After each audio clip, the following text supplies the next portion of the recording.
मौलाना सरदार अहमद साहब रहमतुल्लाह अलैह के पास ना एक बूढ़ी अम्मा अपना बेटा छोड़ गई। तो हज़रत साहब ने को 2, 4, 5 महीने रखा। तो बाद में उसकी अम्मा को बुला के कहा कि भाई तू बेवा है, बेटा तेरा यतीम है, मैं नहीं चाहता कि इसका वक्त ज़ाया हो। ये पढ़ने वाला कोई नहीं, सारे नहीं भाई पढ़ने वाले होते। अब यहाँ उलमा बैठे हैं, मैं बेअदब भी ना हो जाऊँ। कुछ पूरे 8 साल लगा के भी आ जाते हैं, सनद भी उनके पास होती है। नाराज़ ना हो जाना, ये तो सब अच्छे लोग हैं। सनद होती है पर पता कोई नहीं होता। ये आला हज़रत ने लिखी है बात। सनद होती है, पूरी डिग्री होती है, उस पर कई लोगों के साइन भी होते हैं। तो बहुत सारे तालिब इल्म ऐसे होते हैं जो मदारस में कहते हैं मैं फाजल फलां हूँ, लेकिन कोई शय पास। तो मौलाना सरदार अहमद साहब मुहद्दिस आज़म पाकिस्तान रहमतुल्लाह अलैह उस बूढ़ी को कहने लगे तेरा बेटा कुंद देना है, पढ़ना पढ़ाना इसने कुछ भी नहीं। तो यतीम बच्चा है, कल को तू कहेगी कि मेरे बेटे ने वक्त ज़ाया किया तो वापस ले जा। बूढ़ी अम्मा रोने लग गई, कहने लगी मैं पढ़ाने तो नहीं लाई थी, मैं तो आपको रब का वली समझती हूँ, मैं तो नौकरी कराने लाई थी। नौकरी हज़रत अनस बिन मालिक कहते हैं मेरी अम्मा भी हुजूर की बारगाह में दे गई थी। हुजूर की बारगाह में ये नहीं कहा था कि या रसूलल्लाह पढ़ा दें, हाँ मैं जिम्मेदारी से बात कर रहा हूँ।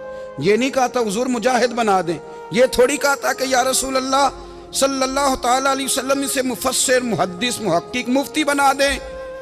हज़रत अनस की अम्मा कह गई थी सोनिया जब तक ये रहेगा ना आपकी नौकरी करेगा, ये घर के काम काज करेगा, ड्यूटी करेगा, हुजूर ये आपकी नौकरी करेगा।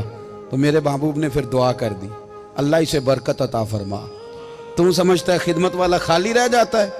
जितना जायका खिदमत वाले को मिलता है, जो उसके नसीब में आता है, वो किसी का नसीब कहाँ भाई। हजरत अनस कहते हैं हुजूर ने दुआ कर दी, बरकत की। मुझे तो खेती बाड़ी आती भी नहीं थी, पर लोगों के बाग में साल में 1 दफा फल लगता था, मेरे बाग में 2 दफा लगता था। हुजूर ने दुआ कर दी अल्लाह इसे औलाद दे। फरमाते हैं मेरे बेटे, मेरे पोते, मेरे नवासे, मेरी बेटियां, फरमाते हैं मैं जिंदा हूं और मेरी 100 औलादें मौजूद हैं। परेशान हो गया 100 सुन के बच्चे 2 ही अच्छे, 100 औलादें मेरी मौजूद हैं। हजरत अनस बिन मौलाना सरदार अहमद साहब के पास ना छोड़ गई बच्चा, कहने लगी हजरत जी मैं को पढ़ाने के लिए थोड़ा छोड़ गई हूँ, मैं तो इसलिए छोड़ के गई हूँ कि आप मेहरबानी करें, खिदमत कराएं। तो हजरत जी कहने लगे कोई ऐसा काम ही नहीं, खिदमत वाला क्या कराऊं। कहने लगी पट्ठे पवा लिया करो जी। हूँ लड़ पेंदे ने, कहने ने बच्चे काम करते हैं मदरसे का। हालांकि अब कहाँ बच्चे काम करते हैं, अब तो गुजर गया दौर, अब तो बच्चे काम कराते हैं। अब बच्चे भी नाराज हो रहे हैं, घूर घूर के देख रहे हैं। सही पह रहा हूँ आपको, बच्चे काम कराते हैं, बच्चे कहाँ काम करते। कहने लगी ये चारा डाले करेगा आपकी भैंसों को। तो हजरत ने उसको कहा कि बीबी चारा मेरी भैंसों को डालने के लिए मैंने बंदा रखा हुआ है, तो तू जा ले जा। कहने लगी हाथ बांध के हुजूर मेहरबानी करें रख ले, चारा डालेगा। और पुत्र तवज्जो से चारा डालना हजरत की भैंसों को। रोने लगी, हजरत ने रख लिया, महीने का खर्चा भी देते। शाम को ना वो सारा दिन काम करता, शाम को आके पैरों में भी बैठ जाता। हजरत जी लाएं तेल थोड़ा सा, पैर ना दबा दूं। 8 साल साथ वाले पढ़ते रहे, ये बेचारा नौकरी करता रहा। मेरा रूप भी नहीं ते मेरा रंग भी नहीं, और मैनू यार मनान दा टंग भी नहीं। कभी कभी ना हजरत बिलाल हबशी फारग होते ना, तो नबी पाक की बारगाह में अर्ज़ करते हुजूर कोई काम तो नहीं, सारे हो गए, हुजूर जाऊं ज़रा, चले जाते। एक दिन सलमान फारसी कहने लगे या रसूलल्लाह ये बिलाल कहाँ जाता है। फरमाया जा देख के तो आ। हजरत सलमान वापस आए तो आके रोने लगे, कहने लगे सोनिया जब यहाँ से जाता है ना तो जाके सैयदा फातिमा की चक्की पीसनी शुरू कर देता, बीबी साहबा के काम करने लगता है, घर में जाके असनैन की ड्यूटी करता है, वहाँ भी काम यहाँ भी काम। वो चारा डालता रहा, उसने चारा डाला। हजरत मुहद्दिस आज़म की भैंसों को दस्तारे फजीलत का वक्त आ गया, सारे पगड़ियाँ सजा के आ गए, आज दस्तार होगी। ये ना पीछे होके बैठ गया, चूँकि पढ़ा ही नहीं था तो दस्तार का है कि दस्तार तो उसकी जो पढ़ेगा, हमने तो पढ़ा ही नहीं, हमने तो यार पढ़ा, घर पढ़ा, ड्यूटी करी। हज़रत मुहद्दिस आज़म रहमतुल्लाह अलैह के यहाँ जब ऐलान होने लगा ना कि अब दस्तार होगी, तो हज़रत ने पहला ऐलान उसका फरमाया। तो मजां वाला बंदा कपड़े भी कदी कदी बदलता है ना, वो कहता है जिस हाल में भी था मैं पलट के देखने लगा कि पढ़ा पढ़ाया तो है, कोई शय नहीं। तो ये माजरा क्या है।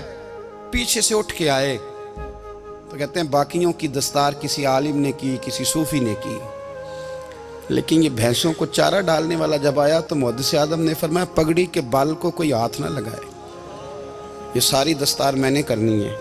اور فرماتے ہیں حضرت بال بھی دیتے جاتے تھے اور آنسو بھی بہاتے جاتے تھے, ماتھا بھی چومتے تھے اور فرماتے تھے دستار کے بعد چلا تو نہیں جائے گا یار, مجھے تو عبادت بھی نہیں رہ گئی, مجھے تو چابیوں کو بھی نہیں پتا کون سی کہاں رہتی ہے, جائے گا تو نہیں تو رو پڑا, کہنے لگا سوڑیا جائے تو وہ جس کے پلے کچھ ہے ہو, آتا جاتا تو ہے کچھ نہیں, مجھے کس نے رکھنا ہے, میں نے کہاں جانا ہے, ادھر کہاں تو ادھر ہی رہوں گا.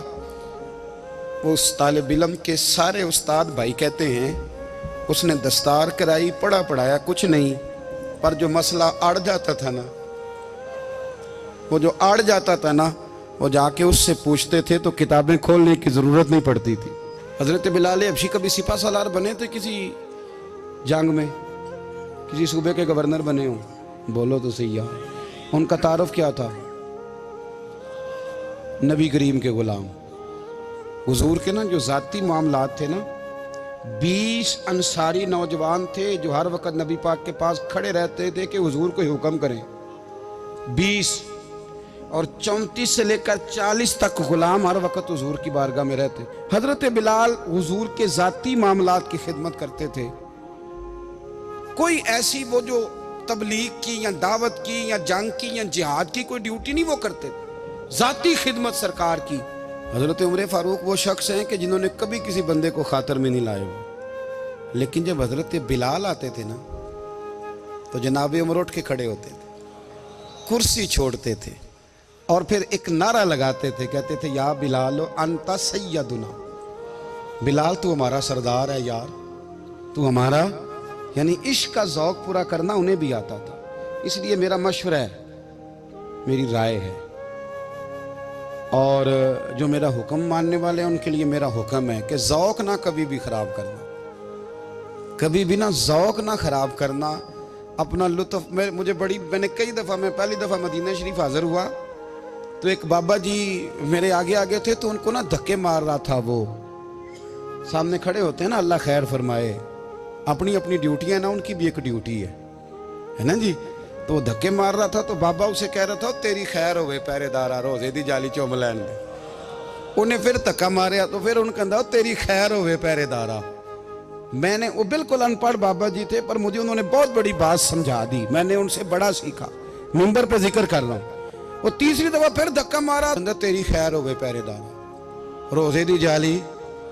تو بابا جی باہر نکل آئے تو میں بھی پیچھے نکل آیا. تو میں نے کہا بابا جی یہاں کچھ انہوں نے بنگلہ دیشی اور ہندوستانی بھی رکھے ہوئے ہیں, پر یہ تو عربی تھا خالص, انہوں کدوں تہاڈی بھی سمجھ آؤندی سی, تسی پنجابی دا شعر سنائی جا رہے ہو.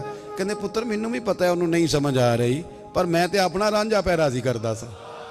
مینوں پتہ ہے انہوں کہا او یار اسی رانجھا بھی تے راضی کرنا ہے کہ نہیں, کہ ساری زندگی کیلو کال کے جھگڑے میں پڑے رہنا ہے. اے عشق تیرے صدقے جلنے سے چھٹے سستے, جو آگ بجھا دے گی وہ. اور ایک جگہ پہ اعلیٰ حضرت کہتے ہیں جان دے دی وعدہ دیدار پر, ہم نے جان دے دی. خالی اس نے وعدہ کیا تھا کہ آؤں گا, آیا نہیں تھا, پر جان ہم نے پہلے دے دی. تو اس لیے نا ذوق, شوق, پیار, وارفتگی, محبت اساتذہ کے لیے, بزرگوں کے لیے, علماء کے لیے, مشائخ کے لیے, بڑوں کے لیے, نہ ذوق نہ کبھی خراب ہونے پائے. اللہ آپ کو سلامت رکھے. اور کچھ دعائیں میں نے دے دی ہیں, کچھ اللہ جانتا ہے میرے دل میں ہیں, وہ میں دیتا رہتا ہوں. اللہ آپ کو ہمیشہ شاد و آباد فرمائے.